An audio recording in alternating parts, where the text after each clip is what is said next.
আসসালামু আলাইকুম ভাইয়া বোনেরা, আশা করি আপনারা সবাই ভালো আছেন। আলহামদুলিল্লাহ, আল্লাহ তাআলা আমাদেরকে যে হালে রাখছে, আলহামদুলিল্লাহ আমরাও ভালো আছি। তো আল্লাহ তাআলা কখন কাকে কিভাবে রাখবেন তিনি সবচেয়ে ভালো জানেন। তিনি উত্তম পরিকল্পনাকারী, কার কখন কী অবস্থা হবে। মা চলে যাওয়া আজকে হলো 43 দিন হইল।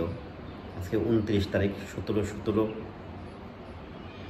31 দিন, আর এদিকে 43 দিন, 1 মাস 12 দিন। সেদিনকে মনে হইতেছে যে মা এ দুনিয়ার মায়া ছেড়ে চলে গেল, চোখের সামনে ভাসতেছে।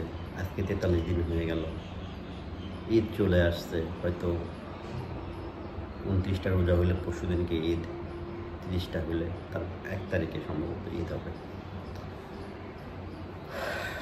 কিছু কথা ঈদের সময় হলে মনে পড়ে। এটা বিশেষ করে মার কথা বেশি মনে পড়ে। বাবার কথা মনে পড়ে তা না, বাবা মা দুজনেই আমার নাই। বাবা মা দুজনে আমাকে ছেড়ে চলে গেছে, আমাদের ছেড়ে।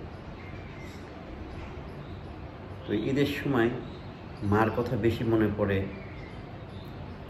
যখন থেকে মানে আমার বুদ্ধি হয়েছে, আমি তখন থেকে দেখতেছি যে বাবা যেহেতু সরকারি চাকরি করতো, অনেক আগ্রহে থাকতাম যে বাবা বোনাসটা কবে পাবে।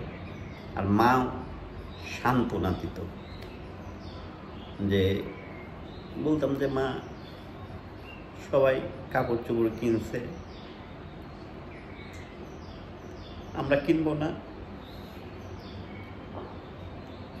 মা বলতো যে তোর বাবা বোনাস পাক, বোনাস পাইলে কিনে দিব।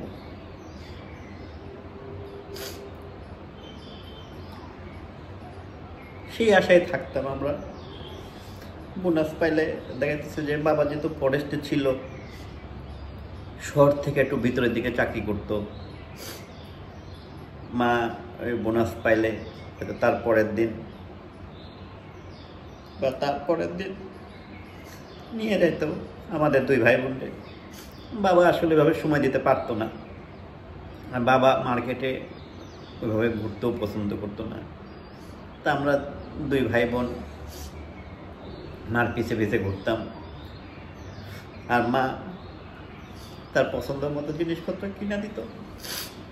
খুব মনে পড়তেছে আজকে মার কথা, যে এবার ঈদটা মাকে ছাড়া করতে হবে। যত যাই হোক, যেখানে থাকতাম কোনো ঈদ মাকে ছাড়া করে নাই, মা বাবাকে ছাড়া। যতদিন বাবা বেঁচে ছিল মানে বাড়িতে চলে আসতাম। হ্যাঁ,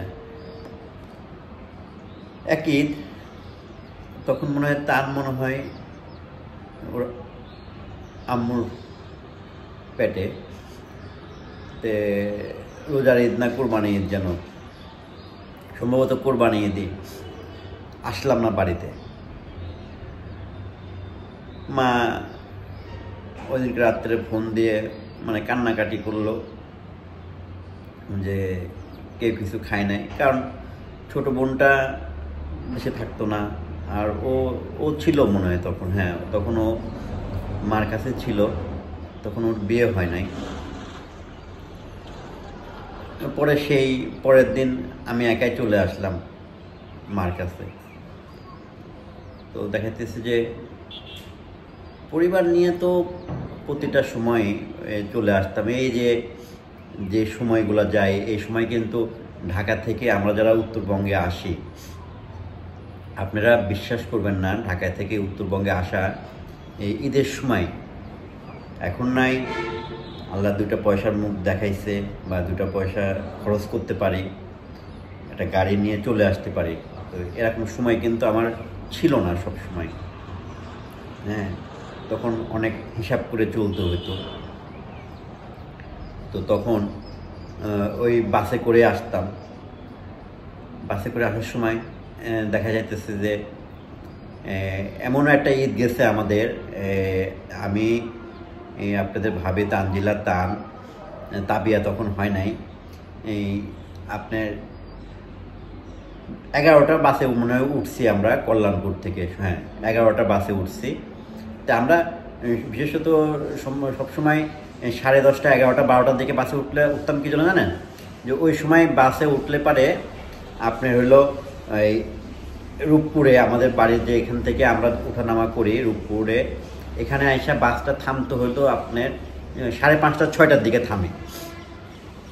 তে দেখা যাচ্ছে একটু ঘুমও হয় বাসের মধ্যে, এদিকে ভোরে নামে যায়, আইসা বাড়িতে একটু ফ্রেশ হয়ে কিছু খাইলাম, না খাইলে একটা ঘুম দিয়ে উঠে তারপর নাস্তা করলাম। এর জন্য সবসময় আমরা, আর ওই রাত্রেবেলা দেখা যায় একটু মানে ঘুম থাকে, তো এর মাথা ব্যথা, ও বমি করে, এ করে, ওগুলো কম হইতো। তো এক ঈদে আমরা 11টার সময় উঠলাম। এদিকে আপনি মনে করেন যে ভোরে যখন আজান দেয়, ওইটাই কেন যেন ঘুমাইসা গেছি, রোজার ঈদ ছিল মনে হয় বা কুরবানি ছিল, খুব ক্লান্ত, ঘুমাইসা গেছি বাসের মধ্যে সবাই।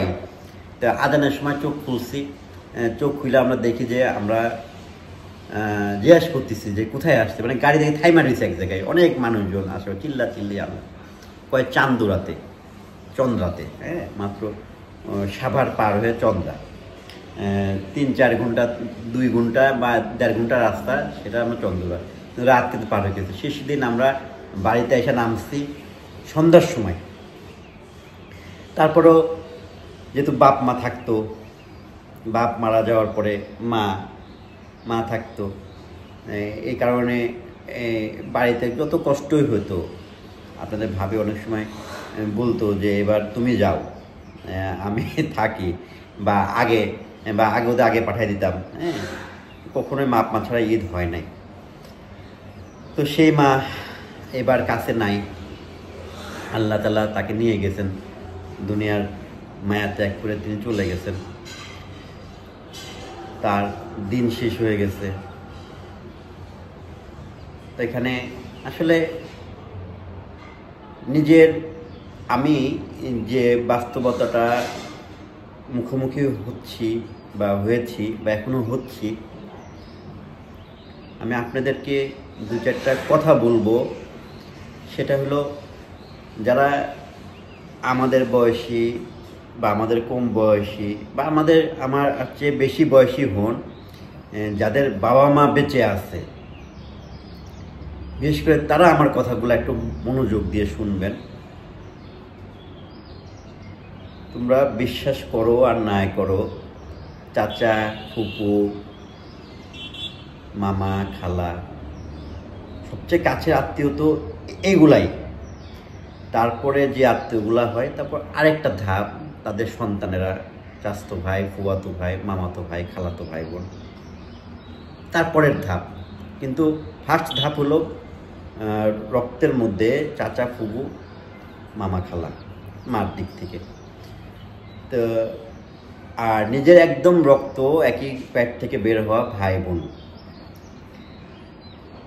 তো অনেকের মধ্যে ভাই বোনের হলো বন্ডিংটা ভালো থাকে, অনেকে ভাই বোনের বন্ডিংটা ভালো থাকে না। সেটা ছোটোখাটো বিষয় নিয়ে হতে পারে, জমি জমা, মূলত বেশিরভাগ হয় স্বার্থ নিয়ে, জমি জমা, টাকা পয়সা, এগুলো নিয়ে ভাই বোনের সম্পর্ক। তোমরা বিশ্বাস করো, এই পৃথিবীতে বাপ মার চেয়ে আপন এবং নিঃস্বার্থ আর কেউ নাই। আমি তোমাদেরকে আমি আপনাদেরকে মূল কথাটা বলতে চাচ্ছি যে বাপ মার মতো নিঃস্বার্থবান এবং আপন আর কেউ নাই। যারা আপনাকে নিঃস্বার্থভাবে ভালোবাসবে, তাদের ভালোবাসার মধ্যে কোনো স্বার্থ নাই, এবং যাদেরকে আপনি ভালোবাসবেন নিঃস্বার্থভাবে। তবে এখন অনেক শুনি যে, আসলে নিজের চোখে আমি এখনও দেখি নাই, তবে ভালো ভালো চ্যানেলগুলোতে নিউজ দেখি যে মাকে মারতেছে, অনেক বড় লোক, টাকা পয়সার অভাব নেই, বাবাকে মারতেছে, বৃদ্ধাশ্রমে রেখে আসতেছে অনেক ডাক্তার, MBBS, সচিবের বাবা মাকে। তো আমি আসলে মিলাইতে পারি না যে তারা এটা কিভাবে সম্ভব, কিভাবে পারে যে নিজের বাবা মাকে বৃদ্ধাশ্রমে রেখে আসতে বা নিজের বাবা মাকে, বিশেষ করে আমাদের বাংলাদেশের প্রেক্ষাপটে, বাইরের দেশে হয়তো অনেক কিছুই হয়, ওখানে ওদের মায়া মহব্বত বা ইয়ে কম থাকে, কিন্তু আমাদের বাংলাদেশের প্রেক্ষাপটে যারা আমরা বাঙালি, তারা কিভাবে পারে বাবা মার গায়ে হাত তুলতে, এটা আমার ছোট্ট মাথাতে আমার কখনোই আসে না যে আল্লাহ তাআলা তাদেরকে কিভাবে তৈরি করছেন বা আল্লাহ তাআলা তাদেরকে কি হালে রাখছেন। হ্যাঁ, যে এখানে আসো মা, যাও তাহলে আপুর কাছে যাও, তাবিয়া সামনে আসবে না, দূর থেকে শুধু করে। আসো আব্বা, এখানে এসে বসো, আসো দাদির কথা তোমার মনে পড়ে, আসো বলো তো, এখানে কাছে আসো, আসো আসো আম্মা, আসো একটু কথা বলে আসো। এই যে আমার তাবিয়া, আসো না। তো যেটা বলি, তারপর তাবিয়ার কথা একটু বলবো আপনাদেরকে। তো আপনাদেরকে আমি একটা কথাই বলি, যে আপনাদের আমি 2 হাত জোর করে বলি, আপনাদের আমি দরকার হলে পায়ে ধরি, হ্যাঁ, যে আপনাদের যাদের বাবা মা বেঁচে আছে অবহেলা করবেন না। কারণ এই সম্পর্কটা, এই মানুষ দুইটা, বাবা মা, এই মানুষ দুইটা চলে গেলে শুধু অন্ধের মতো হাতড়াবেন, কিন্তু পাবেন না, কোনোভাবেই তাদেরকে পাবেন না। আপনারা স্বার্থের জন্য, সম্পদের জন্য, ভাই বোন, চাচা, মামা, ফুবা, খালা, যে আত্মীয় স্বজনগুলোর সাথে আছে, কারোর সাথে সম্পর্ক নষ্ট করবেন না, আত্মীয়তার সম্পর্ক নষ্ট করবেন না। যদি ভুল বোঝাবুঝি হয়, অনেক ফ্যামিলি আছে, অনেক পরিবার আছে, ভুল বোঝাবুঝি হয়, সেই সম্পদ ছাড়াও কথার মাধ্যমে দেখা যাচ্ছে এর কথা ওর কাছে, ওর কাছে, ওর কথা ওর কাছে। কিছু মানুষ আছে, কিছু এই প্রকৃতির কিছু মানুষ আছে যারা একে অপরের কাছে কথা শেয়ার করে, বিনিময় করে, কটু কথা, মন্দ কথা করে এক ধরনের শান্তি পায়। তাদেরকেও আমি হাত জোর করে বলি, এগুলো করবেন না। হয়তো সম্পর্কটা একজনের সাথে একজনের সাময়িক নষ্ট হবে, কিন্তু একটা সময় ঠিক হবে। তখন আপনি তাদের চোখে আপনাকে তারা সম্মান করত, আপনাকে যে 2 পক্ষের কাছে আপনি কথাগুলো বলছেন, তারা 2 পক্ষই আপনাকে সম্মান করে। কিন্তু দেখা যাচ্ছে একটা সময় তারা মীমাংসা হয়ে যাবে বা তাদের মধ্যে সেই সম্পর্কটা ঠিক হয়ে যাবে, আপনাকে তখন তারা সেই শ্রদ্ধাটা করতে পারবে না। দুনিয়াটা হলো একদম ছোট জায়গা, ক্ষণিকের জায়গা। যারা আমরা মুসলমান, পরকালকে বিশ্বাস করি, তো আল্লাহকে যারা না দেখে আমরা বিশ্বাস করি, নবীর প্রতি যারা আমরা ঈমান এনেছি, আল্লাহর প্রতি ঈমান এনেছি, দেখেন অনন্তকাল নাকি আমাদের থাকতে হবে ওই পরকালে। আর তাহলে সেই হিসাবে আমরা 60 বছর 70 বছর সর্বোচ্চ বাঁচে, আর যারা এর বেশি বাঁচে আল্লাহ তাআলা তাদেরকে রহমত দিচ্ছে, সুস্থভাবে যেন বাঁচে 80 বছর, তাই তো সর্বোচ্চ পাই করেন আমরা ব্যাগ পড়ে যাবার। তো তাই বলে যে দেখেন, আসেন, আপনি দুষ্টামি করতেছেন ওখান থেকে, আমি যেটা মানা করবো বেশি, আপনি সেটাই করবেন। তাই বলি যে বাবা মা আপনি আমার থেকে পোলোয়া মাংস চায় না, আর আপনার আমার যে বয়সটা হয়ে যায় তখন বাবা মার আর পোলোয়া মাংস খাওয়ার বয়সও থাকে না, খাইতেও পারে না। ওই শাক দিয়ে একটু ভাত, একটু ডাল দিয়ে ভাত, একটু মাছ দিয়ে ভাত দিলে অনেক খুশি থাকে। আমার মা, এই যে আমি একটা ফল আনলে আমার মা খেতে পারতো না, আমি একটা ফল কিনে আনলে সেটা আমার মা খেতে পারতো না। তো দেখেন,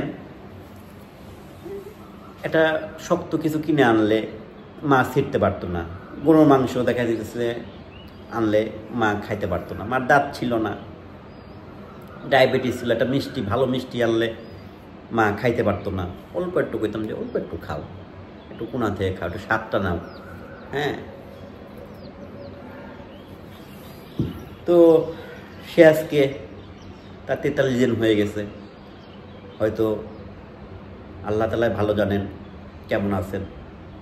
তো আমি একটা জিনিস আপনাদের থেকে জানতে চাই। আমি একটা পোস্ট দেখলাম যে দুরুদে হাজারি, যদি কেউ জেনে থাকেন এই পোস্টটার সম্বন্ধে বা এই আমলটার সম্বন্ধে আমাকে একটু আপনারা জানায়েন তো।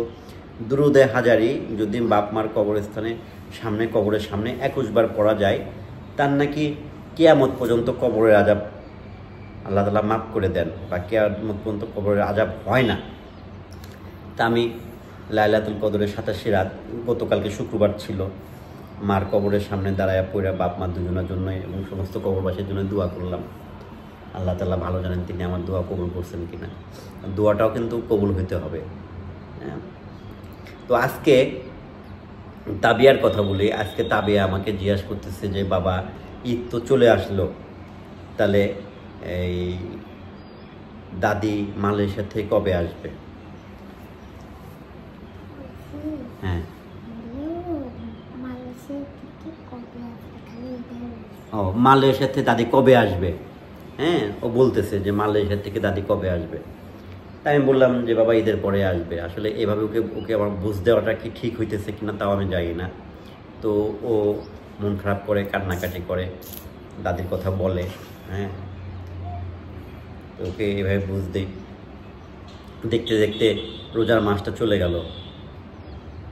খুব কষ্ট লাগে। প্রতিটা দিন মার সাথে ইফতারি করতাম। মা তরমুজ খাইতে ভালোবাসতো। মা খুব তরমুজ খাইতো। তরমুজটা নরম, মা খাইতে পারতো, পানি পানি। হ্যাঁ, মা বড়া, পেঁয়াজু, ছোলা এগুলো খুব পছন্দ করতো। দেখা যাচ্ছে যে মার থেকে এগুলো আমাদের শেখা।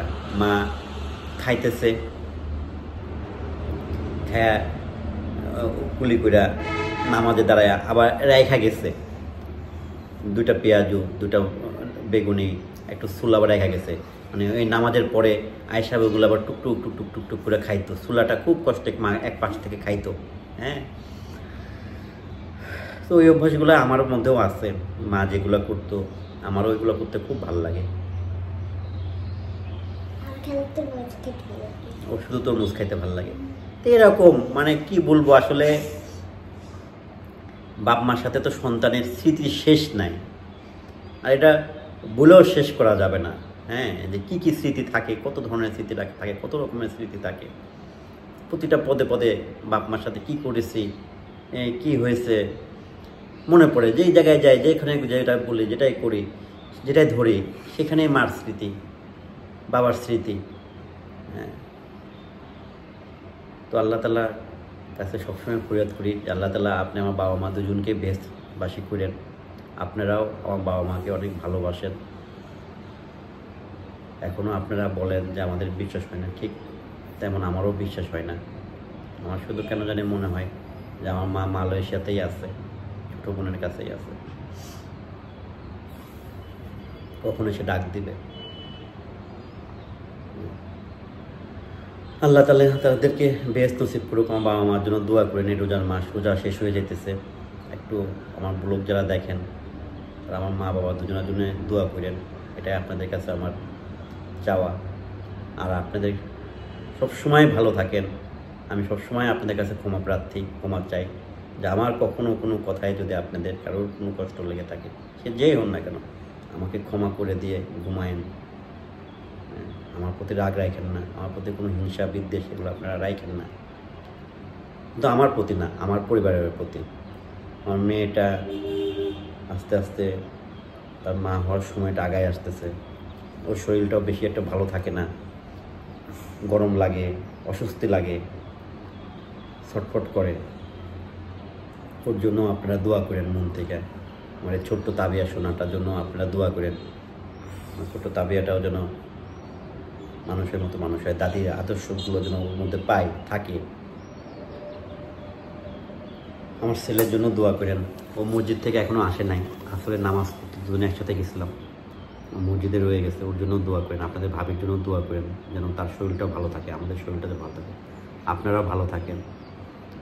আপনাদের সবাইকে অগ্রিম ঈদের শুভেচ্ছা জানাই। তো আজকের মতো এখানে বিদায় নিই। আল্লাহ হাফেজ।